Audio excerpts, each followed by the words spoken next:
Welcome to the Business Buyer Diaries. My name is Nathan Platter. I'm a full-time employee, and I bought a business. I did everything right, from finding the deal, handling all the due diligence on 63 opportunities, and ultimately bought a profitable gym. And boy, was I in for a big surprise as a new owner. I chronicled everything in real time, including the biggest wins to the stressful nights at 2 a.m.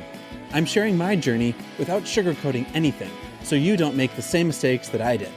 Here's today's episode. All right, well, we did the Black Friday text blast, 2,400 contacts, and my salesperson is crabby about it. And no, I'm not being coy. He's kind of like, hey, where's the buy-in? I didn't agree on some of the terms because we call it a PIF, a PIF, paid in full, basically a 12-month membership if you pay for it all at once. And so sales manager, director, he's like, hey, who knows what in the world a PIF is? Here's a text that went out. Did you know what was going on? I'm like, yeah. I texted you the template of it this morning. In Slack, we talked about it together.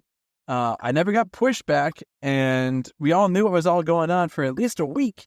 And so what I'm figuring out, I think the sales rep and I are very similar. And so when I have a task or have an initiative, my style is, hey, let's drop this up. Let's mock this up. Let's get it approved and then run with it. And then at that point, I disengage from a process. And so I need to be better at checking in and confirming and getting confirmation from other people. So in this case, I put together a text draft, marketing agency, polish it up. They sent it out. They're good to go. And I shared it with my team. And what I did wrong was I assumed if there were issues or they needed corrections, they would tell me, hey, this is spelled wrong. This is not how you talk about a 12-month membership. We call it a PIF or a paid in full or a 12-month contract, whatever the terminology is. And I assumed if I heard crickets that I was getting their confirmation. And I need to hire people.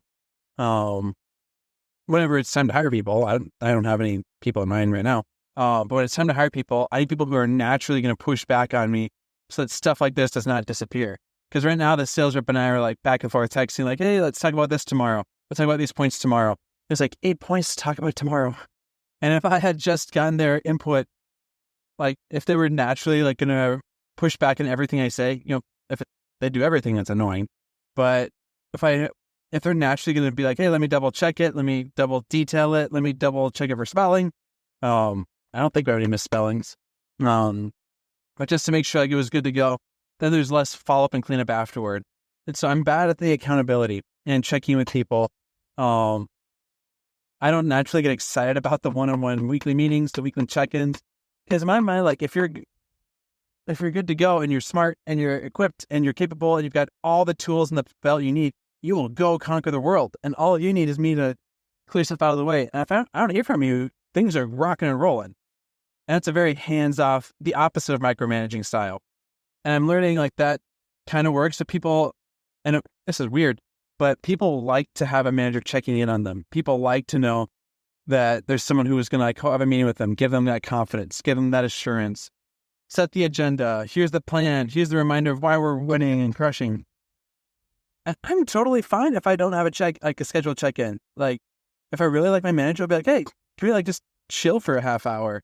And when I have a weekly check-in, it's this is a distraction. I'm trying to go conquer the thing. And I'm learning that I'm probably abnormal in that side. I like that open range. I'll grab you if I need you. Otherwise, I can go do this. And I need people that are hey, I'm a little clingy. It's going to sound weird. I need people that are a little bit clingy, a little bit pushbacky, a little bit needing to double check. Did you drop your solder? Oh, shoot. Is it on the floor or in your car seat? It's on the floor. Okay. Let me pause the car here quick. All right. Podcast is pausing for 5 seconds. Hang on.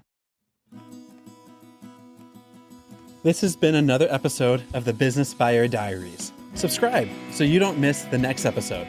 I hope you're realizing that business ownership is no cakewalk. Check the podcast notes for a link to the DIY due diligence program, the complete list of show sponsors, and for media inquiries. Music written and composed by Wes Schrock. I'm your host, Nathan Platter. Join me again on the next one.